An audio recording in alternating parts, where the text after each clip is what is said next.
Muchas gracias, Inés. Muchas gracias, Albert. Pues empezamos con las preguntas. Antonio Sánchez dice: la presidenta del Parlamento de Cataluña recibió ayer el escrito de admisión a trámite del proceso abierto contra ella por el fiscal. Carme Forcadell tendría que dimitir, en su opinión, y si no lo hace, ¿qué puede pasar? Ángel Costales dice: el Gobierno catalán criticó ayer que se investigue a Forcadell y, en cambio, los casos de la Gürtel o el de los SERE de Andalucía queden impunes. ¿Qué le parece a usted esta afirmación? Carlos Turrado dice: la portavoz del Gobierno catalán dijo ayer que es inaceptable la judicialización del proceso soberanista. ¿Qué opina usted de esto? Pues, en primer lugar, yo creo que ser presidenta del Parlamento, como hemos dicho antes, no te otorga privilegios. Debe ser, pues, una responsabilidad, un honor, pero no te otorga ningún privilegio para saltarse las leyes. Y, por tanto, yo creo que la señora Forcadell tiene que ser como cualquier ciudadano de Cataluña, ni más ni menos. Y si la señora Forcadell se salta las leyes y se salta las sentencias judiciales, pues yo entiendo que le genere las mismas consecuencias que le generaría a cualquier otro ciudadano de a pie. Insisto, nosotros no hemos venido para dar más privilegios a los políticos, sino para que todos podamos ser iguales. Respecto a la judicialización de la política, yo creo que la política, evidentemente, es un ámbito y la justicia es otro, pero es que se tienen que cumplir los dos. Yo no quiero renunciar, como hacen otros, a que se aplique el Estado de Derecho, a que se apliquen las leyes, a que se apliquen las sentencias judiciales en mi país. Ahora, ¿solo con esto? Pues evidentemente no. Se tendrán que cumplir las leyes, se tendrán que juzgar a las personas que se las saltan, pero aparte de eso, vamos a reformar España.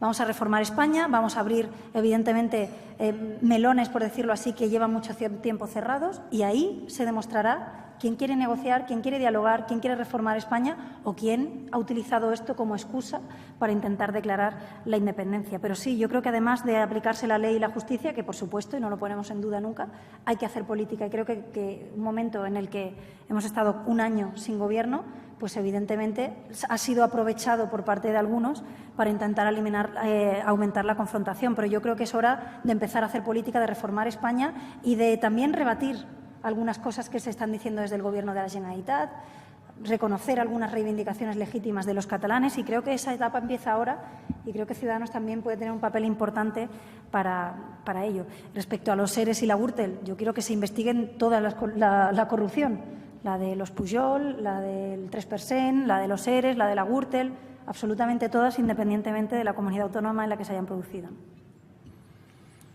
Ángel Murillo le pregunta: dentro de un año el presidente de la Generalitat ha asegurado que Cataluña estará votando. ¿Qué cree usted que estará pasando dentro de un año? ¿Cabe la suspensión de la autonomía catalana?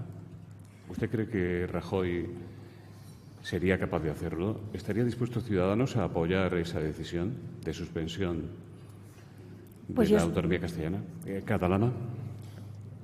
¿En catalán? No, catalán.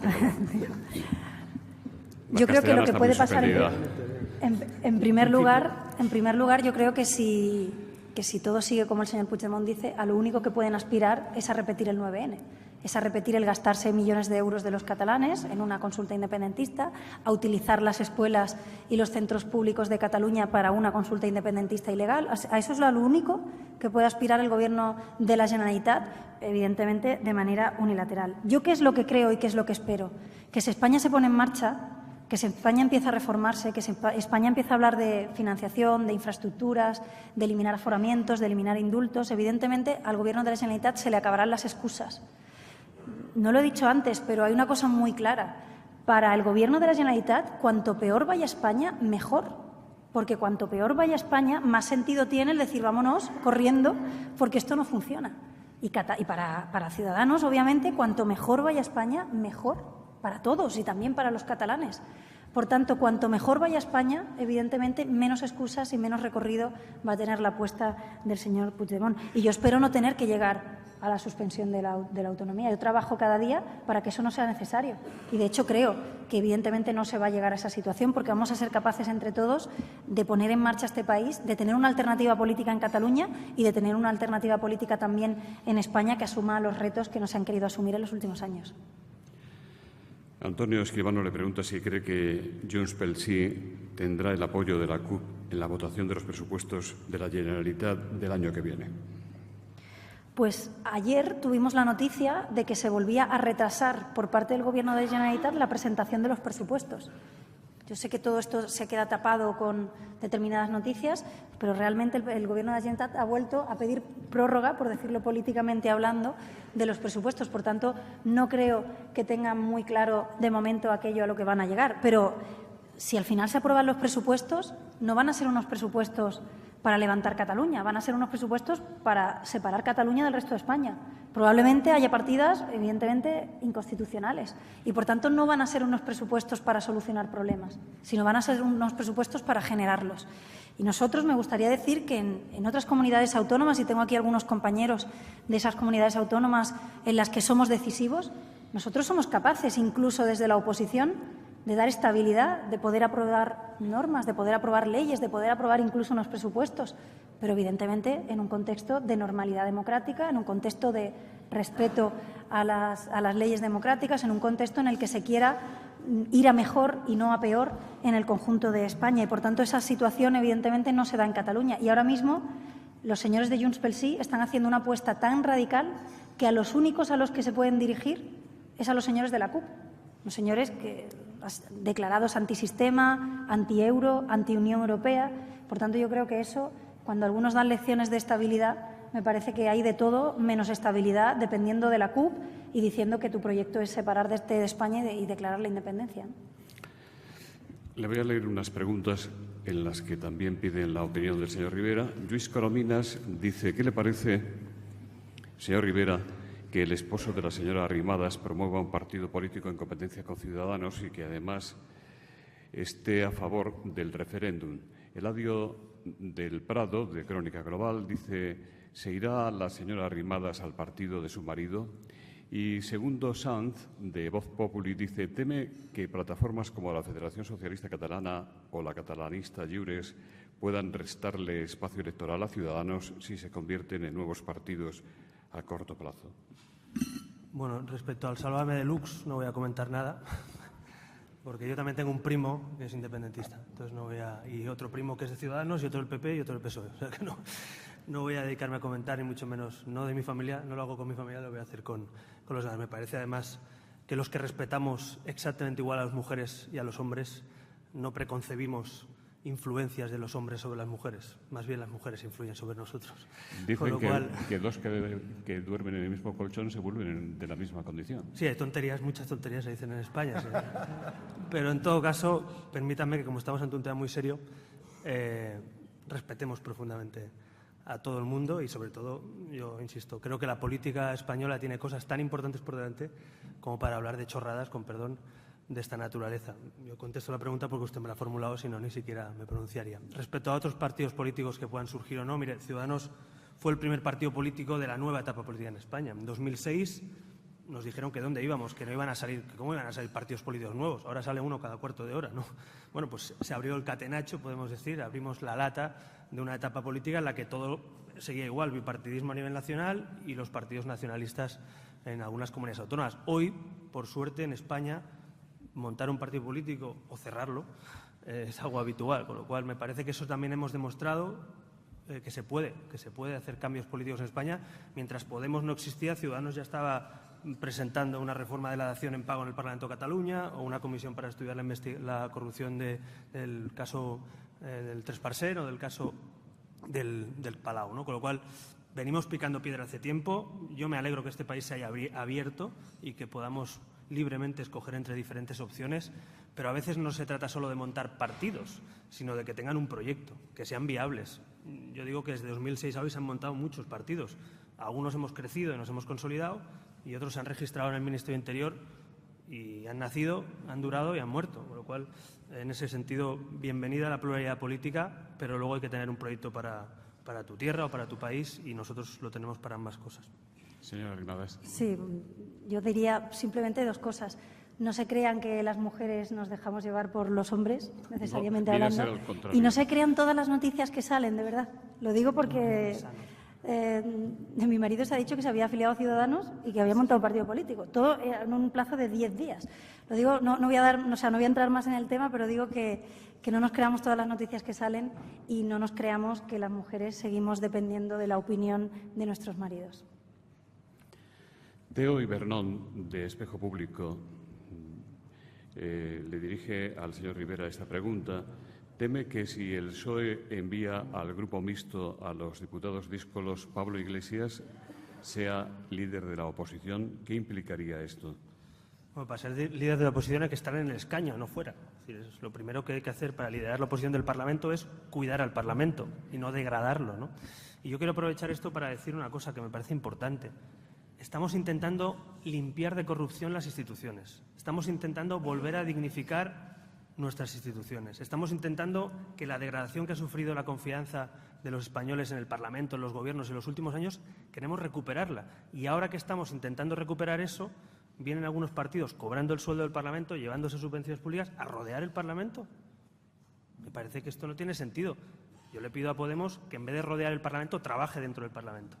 Que en vez de degradar más la imagen, que ya está suficientemente degradada del Parlamento español, la pongamos donde se merece. Que han pasado cosas muy importantes en esa Cámara, que yo tengo un profundo respeto cada vez que me subo a la tribuna, porque por ahí han pasado presidentes, padres de la Constitución.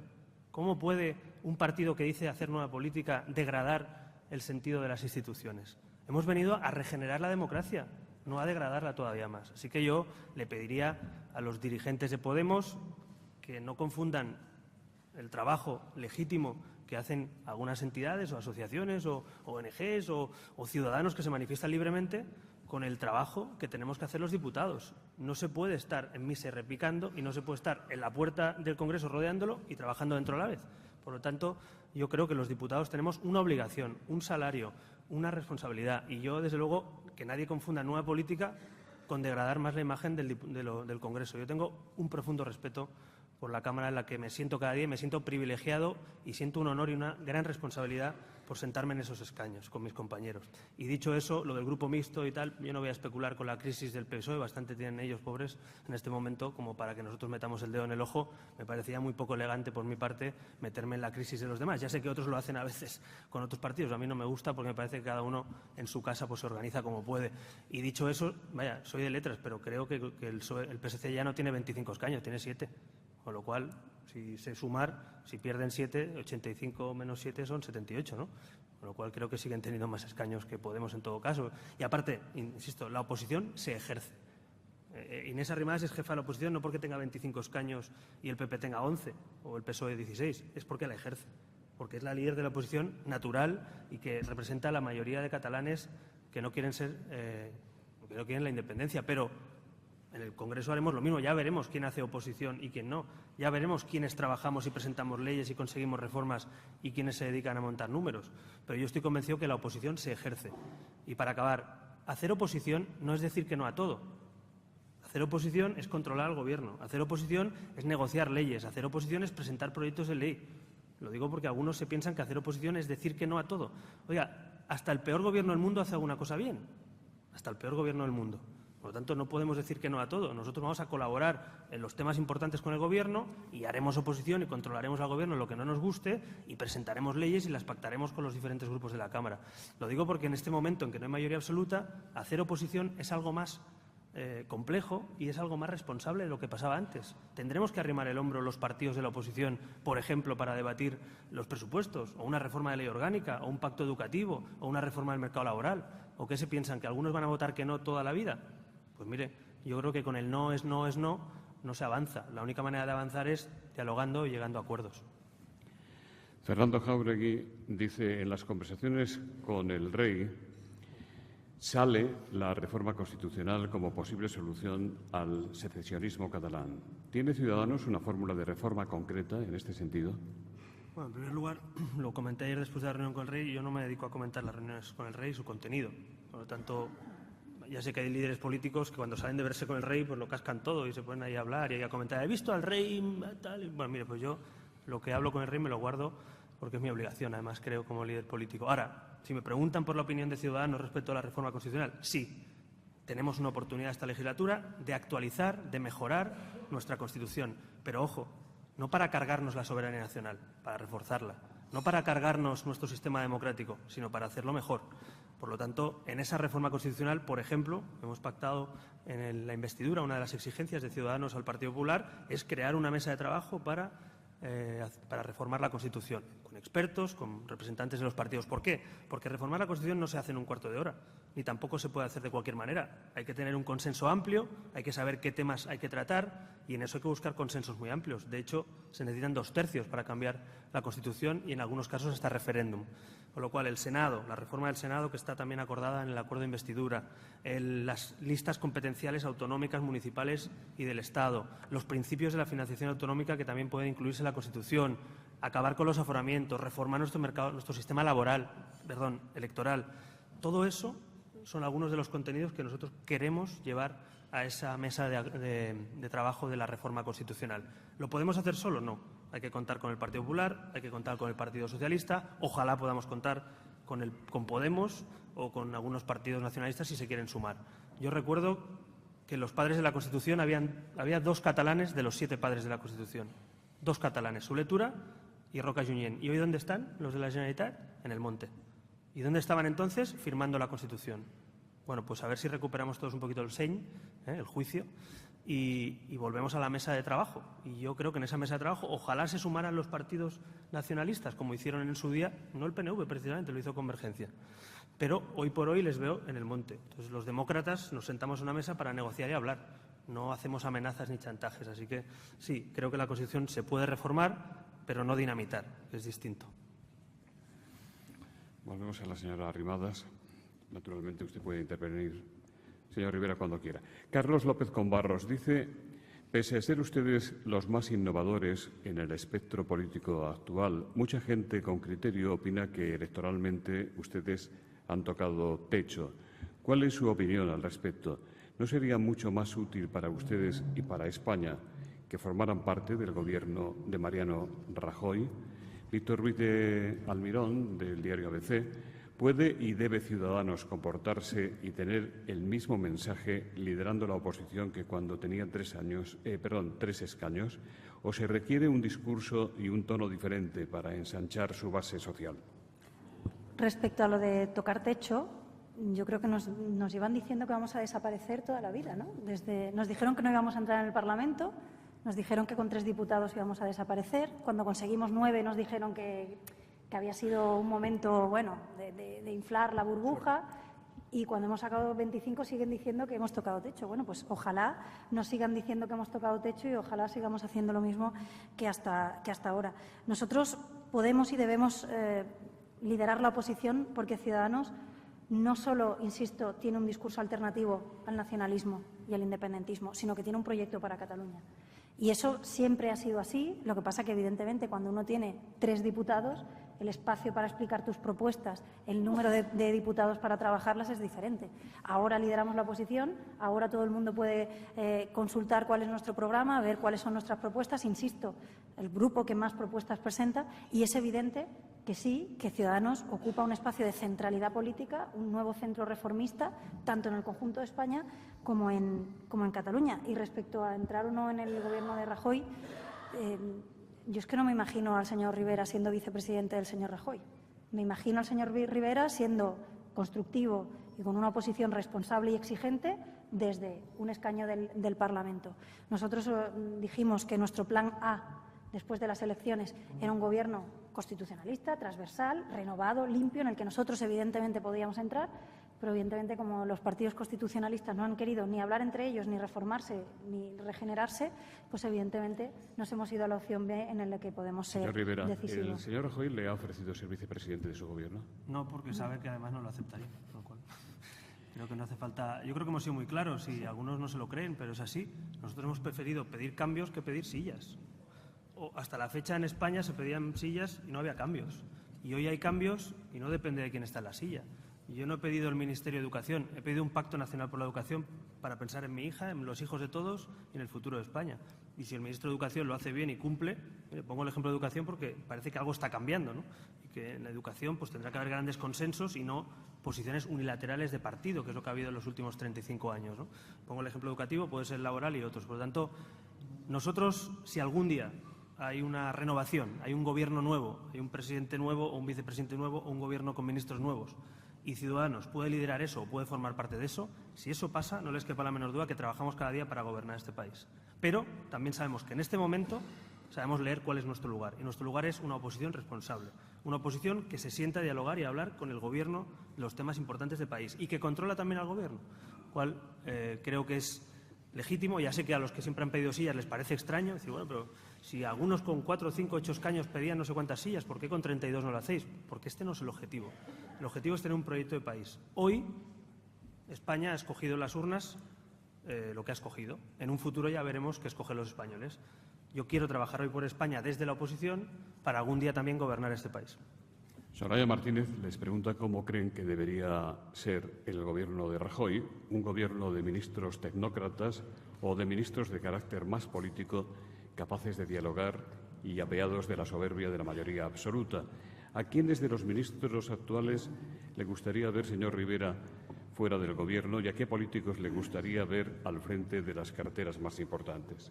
Bueno, mire, no debe ser nada fácil hacer un Gobierno y, por lo tanto, si ya asumo que el señor Rajoy tendrá sus dificultades para configurar el Gobierno y contentar a todos de su partido, pues no me voy a dedicar yo a hacer la quiniela, claro.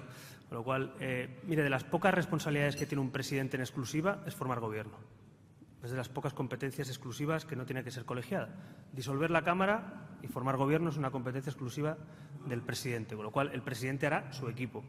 Si ustedes me preguntan cuando haga el equipo, pues qué me parece el equipo, cómo lo veo, qué tal, pues cuando pase se lo cuento. Pero hacer una quiniela a un presidente que no estás tú en el Gobierno, mire, si hubiera querido hacer la quiniela, a lo mejor hubiéramos pedido entrar en el Gobierno.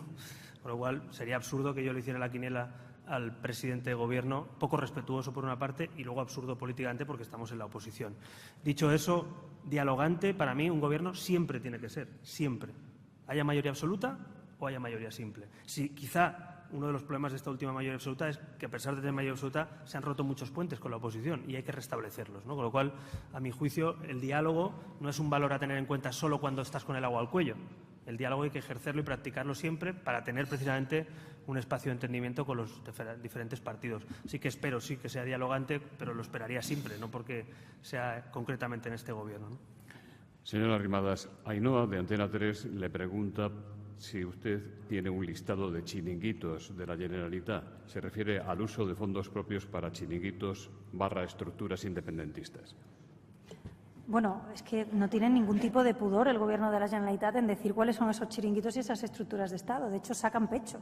Yo creo que no es algo que tengamos una información privilegiada, sino que el propio Gobierno de la Generalitat, solo hay que escuchar al señor Junqueras, cuando presenta los presupuestos, saca pecho de que estos presupuestos son los de la creación de las estructuras de Estado. Lo hemos visto todos con el CNI catalán, que se aprobó el otro día, con la agencia tributaria, con una ley que han registrado también para una agencia de especie de seguridad social, de protección social. Es decir, lo mejor de todo esto es que lo están haciendo público y están sacando pecho, ¿no? Y respecto eso son estructuras de Estado relacionadas directamente con la independencia, pero respecto a lo que son chiringuitos políticos y entidades públicas que no tienen una relación directa con un servicio básico, eso es el propio Ministerio de Administraciones Públicas el que publica una lista y un ranking de todas las comunidades autónomas y de cuántos entes dependientes tiene cada uno. Y allí, en primer lugar, pues estamos nosotros, los catalanes, ¿no? Cataluña. Y, por tanto, es algo que no es una información privilegiada, sino que es una información pública que todo el mundo puede consultar, ¿no? Albert Masquet, presidente del Círculo Catalán en Madrid, dice: en el Parlamento está en tramitación la ley de la Cataluña exterior.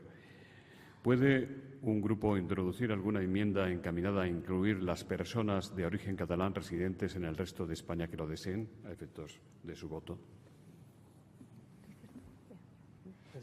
El Parlamento de Cataluña. El Parlamento de Sí. Cataluña. En el Parlamento de Cataluña se están registrando también muchísimas iniciativas respecto a lo que ellos han llegado a llamar asuntos exteriores, y tenemos a un conseller de la Generalitat, no sé si ustedes lo saben, que va por ahí diciendo que es un ministro. Eso lo tenemos en Cataluña, y yo creo que, evidentemente, la acción exterior de las comunidades autónomas es importante. La acción exterior sirve para ayudar a nuestras empresas a exportar, sirve para dar a conocer a Cataluña, por ejemplo, al resto de comunidades autónomas como un destino turístico, sirve para abrir puertos y puentes comerciales con otras regiones, pero para lo que no tiene que servir la acción exterior es para intentar desmontar la estructura de las embajadas españolas para hacernos gastarnos más dinero en embajadas que no colaboren con el Gobierno de España. Yo creo que hay que reivindicar el buen nombre de Cataluña. O sea, Cataluña, lo hemos comentado antes, yo soy de Jerez de la Frontera, yo siempre he admirado esta tierra y creo que Cataluña hay que dar a conocer el talento que hay, las oportunidades, las magníficas empresas, los emprendedores, magníficos centros de investigación. Cataluña es un motivo de orgullo en sí mismo, igual que seguro que el resto de personas lo tienen respecto a su comunidad autónoma, pero nosotros también lo tenemos respecto a los catalanes. Y no se puede utilizar el nombre de Cataluña por el mundo para decir que los catalanes estamos sometidos, que somos una colonia y que queremos que se nos aplique el derecho de autodeterminación. Creo que hay que salir al mundo a hablar bien de Cataluña, no hablar mal de un Gobierno que quiere saltarse las leyes, ¿no? Y, por tanto, nosotros, todo lo que sea acción exterior, y así lo estamos haciendo en el Parlamento, todo lo que es acción exterior leal, normal, que sirve para exportar, que sirve para internacionalizar empresas, que sirve para atraer turismo, eso evidentemente va a contar con nuestro apoyo. Todo lo que es una pseudo embajada para hacer asuntos exteriores, para favorecer la independencia, pues evidentemente no cuenta con nuestro apoyo y lo denunciamos de una manera pues firme en el Parlamento de Cataluña. Luis Delgado le pregunta qué razones hay para el sempiterno victimismo catalán con unas estructuras, inversión y recursos mayores que las de otras regiones. ¿Es algo más que un problema económico? ¿Se hubiera arreglado con un concierto económico similar al del País Vasco? ¿Estarían ustedes de acuerdo? Nosotros estamos de acuerdo en que se reforme el sistema de financiación de todas las comunidades autónomas y no queremos que eso genere una lucha territorial, que es lo que ha pasado hasta ahora, sino que queremos que eso garantice los servicios públicos. Yo, como se pueden imaginar, quiero más recursos para la sanidad, para la educación, para los servicios sociales, pero no más recursos para chiringuitos y para embajadas. Yo creo que se tiene que abrir el melón del sistema de financiación. Está incluido en las 150 reformas que hemos pactado con el Partido Popular, también en su día con el acuerdo del Partido Socialista, y por tanto creo que es un debate que hay que abrirlo, pero un debate sereno, con lealtad, sin querer luchar con otras comunidades autónomas con deslealtad, sino viendo cuánto cuestan los servicios y cómo podemos garantizar que una administración pública que tiene una serie de servicios básicos pueda también tener una financiación adecuada. Respecto al victimismo, pues a mí es que me parece la excusa más fácil. Ustedes se imaginan con el ejemplo de la empresa que decíamos antes. Estamos dirigiendo una empresa enorme de 7,5 millones de personas, de 36.000 millones de euros de presupuesto, pero todo lo que pasa, todos los errores, todos los problemas, no es culpa de nosotros, sino es culpa de los demás.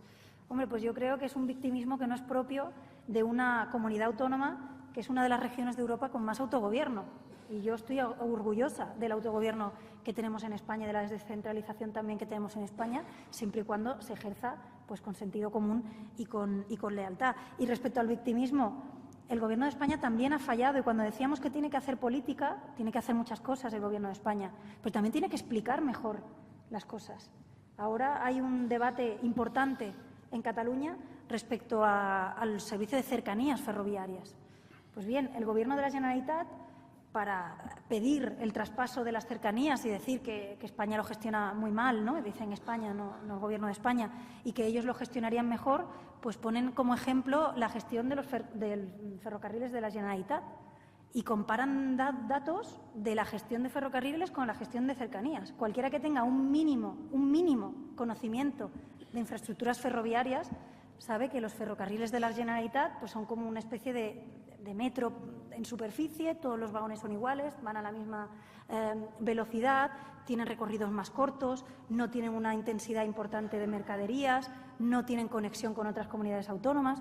Claro, cuando uno compara datos con las cercanías, pues evidentemente se está haciendo un uso falaz de determinadas cuestiones. Pues ahí el Gobierno de España yo creo que no lo ha hecho, porque no ha hecho política en los últimos años, debería explicar este tipo de cosas. Por tanto, nosotros queremos, evidentemente, que se abra el sistema de financiación, pero no para pedir cosas imposibles, sino para pedir más recursos para la sanidad y la educación y que estén garantizados en todos los territorios de España, también en Cataluña. Y queremos, por supuesto, pedir mejoras en infraestructuras. Yo quiero que se mejore el servicio de rodalías, de cercanías. Además, he sido usuaria personal durante mucho tiempo y sé que hay deficiencias, pero una cosa es pedir mejoras y mantenimiento y otra cosa es mentir y decir que como lo gestiona España, lo gestiona muy mal y que si nosotros lo gestionáramos, lo gestionaríamos mejor, ¿no? Creo que son estrategias distintas y creo que nuestra estrategia, a la larga, es mejor para que los catalanes puedan tener un mejor servicio de cercanías, que creo que es legítimo que una persona que aspira a presidir la Generalitat de Cataluña pues también lo pueda pedir con lealtad, ¿no? José María Navalpotro, de Mundo Cristiano, dice: ha hablado del interés de Ciudadanos por la educación. ¿Hasta qué punto es firme el compromiso de su partido con la libertad de enseñanza? ¿Puede estar tranquila la enseñanza concertada con su partido?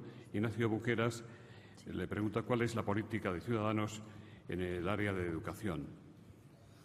Bueno, entiendo que cómo afecta. Contesto yo esta pregunta, si quieres.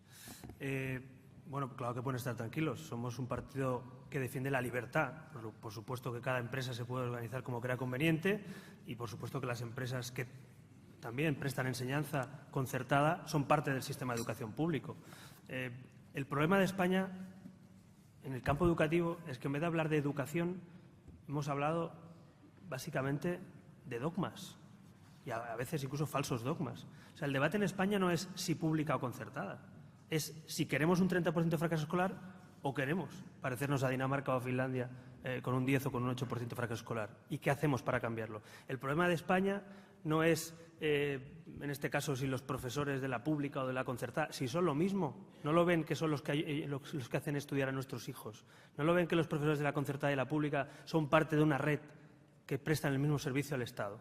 Por tanto, a mí la falsa dicotomía esta, como si hubiera que escoger entre apoyar a la pública o a la concertada, es lo mismo. Es un servicio público de educación. Y donde no llega el Estado con una educación pública en muchas comunidades, se hace un concierto económico con las empresas que prestan esos servicios. Por tanto, esa es una falsa dicotomía que la vieja izquierda y la vieja derecha han utilizado, pero que nosotros no vamos a utilizar nunca más. A lo que hay que hablar es de valores en la educación, de esfuerzo, de igualdad de oportunidades, de idiomas. Eso es lo que hay que hablar en la educación española. Ese es el fracaso de España.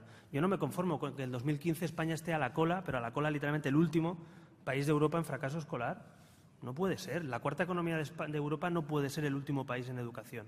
Para mí la educación es el pilar fundamental ya no solo de lo social, del bienestar social, sino de la economía.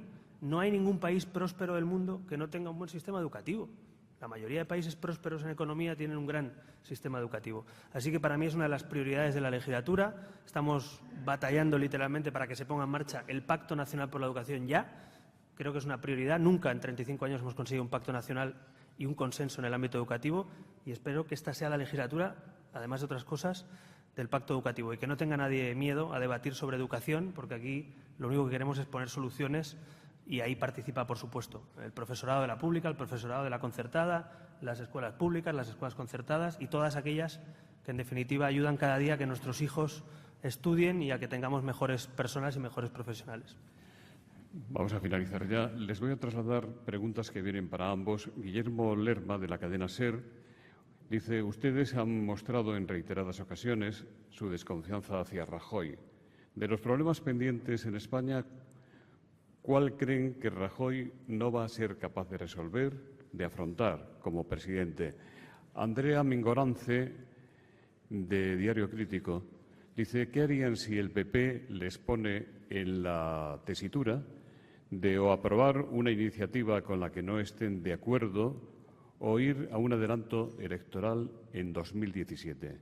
¿Ciudadanos estaría preparado para un adelanto electoral tan pronto? Miren, yo me refería antes a abandonar el pesimismo. Y parte de abandonar el pesimismo es no pensar el día que empieza la legislatura en cuándo vamos a convocar las siguientes elecciones o qué no va a ser capaz de hacer el Gobierno. Lo siento, llámeme iluso, pero yo quiero pensar, primero, que las 150 exigencias que le hemos puesto al Partido Popular para apoyar la investidura se van a cumplir y esa va a ser buena parte de nuestra tarea. Esa es la hoja de ruta, la única hoja de ruta de políticas públicas que se ha pactado en los últimos tiempos en España. Saquemos pecho de eso, hagámoslo cumplir, iremos de la mano en todo aquello que hemos pactado. Creo que esa es la lealtad que tenemos que mostrar los partidos políticos en aquello que hemos acordado. En lo que no hemos acordado, pues en algunas cosas podremos discrepar, en otras habrá que sentarse también y ponerse de acuerdo con los diferentes partidos. Fíjense, yo les diría que para la nueva etapa política también necesitamos hacernos preguntas nuevas. Porque a lo mejor las preguntas de antes ya no sirven. Ayer yo contestaba en una rueda de prensa a un compañero, me decía: ¿ha hablado usted con Rajoy? ¿Ha hablado usted con Javier Fernández? Y yo les decía: A lo mejor a partir de ahora ya no es noticia, porque hablaré casi cada día.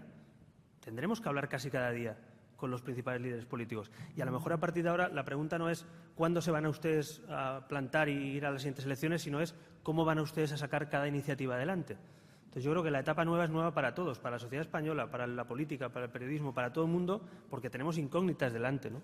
Así que estoy convencido que iremos entre todos trabajando juntos una nueva etapa política con muchas incertidumbres, pero grandes oportunidades. Yo no voy a hacer hoy, no voy a cometer la irresponsabilidad del día que hay una investidura que se pone este país en marcha después de un año escuchando con razón a todos los españoles decir que basta ya de bloqueo, a decir cuándo vamos a convocar las siguientes elecciones. O sea, yo creo que quien esté en eso políticamente se equivoca. Los españoles están hartos de bloqueo, los españoles están cansados de que la política no aporte soluciones y se merecen que este país se ponga en marcha. Luego el día a día, pues bueno, pues como el propio presidente hoy en funciones y seguramente a partir del sábado presidente elegido reconocía, y yo también lo hago, pues habrá que ir peleando la gobernabilidad cada día. Yo lo he dicho antes con el símil del fútbol, ¿no? De partido a partido, pero no nos equivoquemos. En los temas importantes de país no tiene que haber fisuras.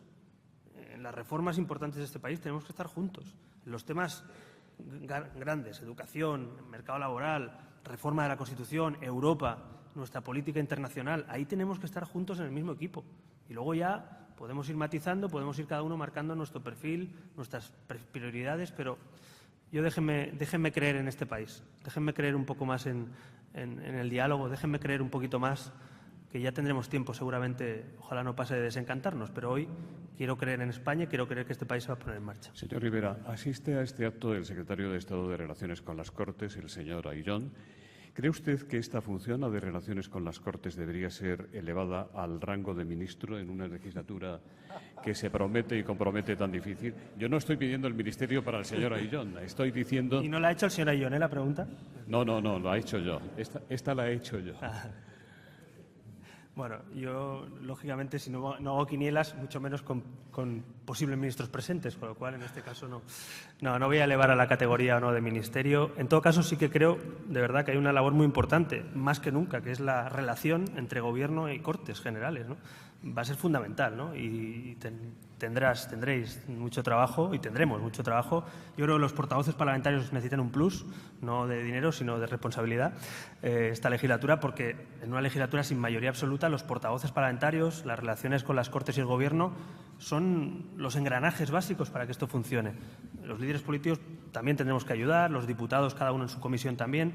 Vamos a tener que aprender todos, nosotros más, porque somos nuevos. Pero también es verdad que entramos en una etapa donde a lo mejor otros también son nuevos en esta nueva fase. Así que yo, al margen de quién sea ministro o no, si tiene que ser ministerio o Secretaría de Estado, sí que quiero reconocer la importante labor que la Secretaría de Estado de Relaciones con las Cortes y entre instituciones tiene. Y también agradecer, por cierto, la presencia del secretario de Estado. Señora Arrimadas, ¿quiere añadir algo? Bueno, respecto a lo que quiera. Al parlamentarismo también me sumo. Nosotros creo que cuando mejor demostramos cómo podemos trabajar es en las instituciones también. Por eso no nos da ningún miedo que empiece a rodar la legislatura. Creo que hay otros partidos, como los partidos nacionalistas, que han intentado bloquear sistemáticamente que España se ponga en marcha. Y Convergencia y Esquerra critican mucho al señor Rajoy, dicen que no quieren de ninguna de las maneras un gobierno del señor Rajoy, pero también votaron que no al acuerdo que nosotros firmamos con el Partido Socialista, con contenido que además es bueno también para los catalanes y lo saben. Por tanto, yo creo que hay algunos que están cómodos en el bloqueo, los señores de Podemos yo creo que igual, pero que están un poco nerviosos de que empiece a trabajar la legislatura, porque hay que trabajar mucho en el Parlamento y hay que negociar y hay que reunirse con muchas personas y hay que plantear propuestas de ley y hay que asumir el realismo de aprobar cosas que son cumplibles y no promesas que son incumplibles. Y yo creo que tanto en Cataluña como en el conjunto de España Ciudadanos va a tener un papel fundamental. Creo, sinceramente, que vamos a tener que recuperar los puentes de diálogo y los puentes de negociación legítima y leal entre el Gobierno de España y en un interlocutor nuevo en Cataluña, porque creo que el Gobierno de la Generalitat no está por la labor, pero sin duda en uno y en otro sitio Ciudadanos va a ser fundamental y vamos a estar siempre más pensando en el bienestar de los ciudadanos que no en las luchas de bandos o en las luchas de territorios. En nombre de Red Eléctrica de España, representada hoy por su consejero delegado, don Juan Lasala, de Asisa, representada por el doctor Luis Mayero, delegado en Madrid, el presidente de BT en España, don Jacinto Cabestany, va a despedir el acto. Muchas gracias, señora Arrimadas y señor Rivera, en nombre de los patrocinadores, por atender a nuestra invitación. Y solo decir que creo que me encuentro entre los muchos españoles que piensan que ambos dignifican la carrera política y les deseamos mucha suerte en el futuro.